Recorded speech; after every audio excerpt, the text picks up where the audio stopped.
Hello and welcome to Catalan News. December 4th. This is the new date for Carles Puigdemont and his 4 ministers in Belgium in their extradition process. Their hearing started today, but it was postponed soon afterwards. The judge gave more time for their defence to prepare. What we already know is that the prosecution has ruled out corruption in Puigdemont's acts. These charges would have meant an immediate extradition. Here at Catalan News, we will get you the latest on this, and we'll also update you on the August 17th Barcelona attacks, exactly 3 months later. Let's begin. Puigdemont's extradition is still in the air. There was no decision made after the hearing he and his ministers attended today. The judge is giving more time to both the prosecutor and the accused to prepare. While the 8 ministers in Spanish jails were only given 24 hours to prepare their defences before their hearings in Madrid, Puigdemont and the other 4 ministers have some further 20 days. Carles Puigdemont and his 4 ministers today faced an extradition hearing in Brussels. The Belgian judge had to decide whether to extradite Puigdemont and his ministers, but finally chose to adjourn the hearing until December the 4th. The defense teams of Puigdemont and the Catalan officials will now have more time to prepare their arguments for the postponed hearing. For the moment, the prosecutor has set aside the corruption charges alleged by the Spanish judge who issued the warrant. If the prosecutor had decided the crime of corruption has been committed, the extradition would have been immediate. For now, the prosecutor wants to analyze how the alleged crimes of sedition and rebellion fit into the Belgian criminal code. We are in front of the Palace of Justice in Brussels. Today, the corridors of the building were full of journalists from media outlets from all around the world. They were waiting for the story of the day. Puigdemont and his ministers arrived in the building around 1:30, but unlike the previous hearing, which lasted until midnight, this time the decision was made pretty soon. And actually, there was no decision, there was no story, and the journalists will have to wait at least until December the 4th to see whether the extradition order is accepted or not. Today's hearing was the first since the Belgian judge released Puigdemont and his 4 ministers under restrictions on November the 5th. After the hearing, Puigdemont's lawyer said that the Belgian prosecutor pointed out that extradition orders are generally granted. He also stressed that the Belgian judiciary provides many more guarantees than the Spanish judiciary. Overall, Puigdemont's lawyer considered the hearing's adjournment to be positive. La corrupció és prevaldre's és un abús de poder per obtenir un benefici propi, això és evident que no s'ha produït i per tant és molt positiu que el fiscal ho hagi descartat.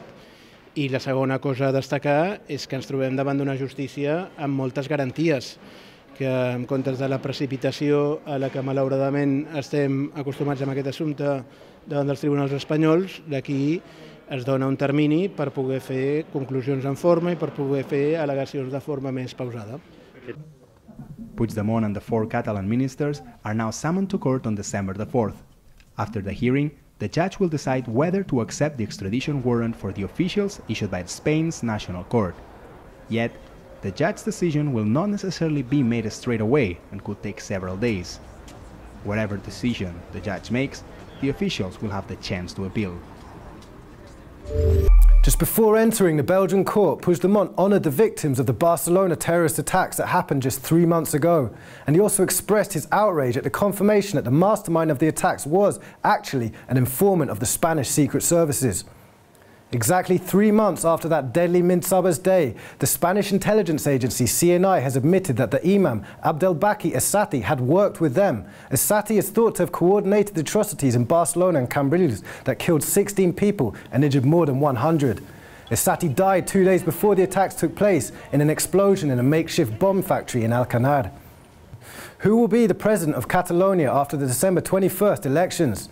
Today we found out that the answer to this question is not only down to the outcome of the vote, but also the whereabouts and situation of the Catalan president, Carles Puigdemont, and his ministers in jail or in exile. The Secretary General of Esquerra Republicana shed some light on it today and also mentioned the reasons behind not implementing a declaration of independence. Some pro-independence supporters were confused when they saw that independence wasn't enforced after it was declared on October the 27th and celebrated by Catalan officials outside the chamber that day. Seeing the Spanish government impose direct rule on Catalonia the next day made things even more difficult, but there might be an explanation. Esquerra Republicana's Secretary General, Marta Rovira, has said in an interview that Spain had threatened the Catalan government with extreme violence. She even said the military might have become involved, with fatalities in the streets. While not showing any evidence for the time being, she insisted that Madrid had delivered such a threat. According to Rovira, Spain's threats led Puigdemont's cabinet to halt their plans. The Spanish government quickly reacted to Rovira's accusations. Rajoy's cabinet spokesman said that Rovira's words were just clumsy lies and nowhere near the truth. In the radio interview, Rovira also referred to who the Catalan president might be after the December 21st election. Esquerra is ahead in the polls, and its main candidate is Oriol Junqueras. But he is in jail, and should his party win, Rovira herself might become the chosen one. Yet today she said that if Junqueras remains in jail, and although Puigdemont is heading a different ticket and unable to campaign in Catalonia, Esquerra might re-elect Puigdemont even if his party does not win. She said he is the legitimate Catalan president. Yet Rovira said that if Puigdemont and Junqueras are able to campaign in Catalonia, then the president will be whoever wins the election. The deadline for presenting electoral lists ends today, and the parties have included a number of independent candidates in an effort to broaden their appeal. The Spanish Foreign Affairs Minister has also referred to the political situation in Catalonia and also the controversial Spanish police violence on October 1st. Alphonse Dastis told a German TV station Deutsche Welle that the violence was not excessive, yet he did not convince the anchor of the show, who stressed how more than 1,000 people resulted injured after the use of batons, tear gas and more by the Spanish police. Dastis also admitted during the interview to not having read the report of Human Rights Watch on the events. The NGO stated that the use of force was excessive. The October 1st event sparked outrage among citizens and social media. A lot of people criticised the police, and one of them, a school teacher, has been arrested by Spain's Guardia Civil. He has been accused of hate speech online, despite not being told which post they were specifically referring to. In other news, there are only 3 days to go before the European Medicines Agency decides where to set up its next headquarters, and Barcelona is still in the running. Today, Ada Colau, mayor of the Catalan capital, defended the city's candidacy along with some former Barcelona mayors. Her message was clear: the city is prepared to take up the task in spite of the complexities of the current political situation. The agency would bring most of its 900-strong staff should it relocate to Barcelona. And what does the city have to offer them? Quality of life and good transport and conditions for employees, according to Colau, calling on Europe to help continue building the city.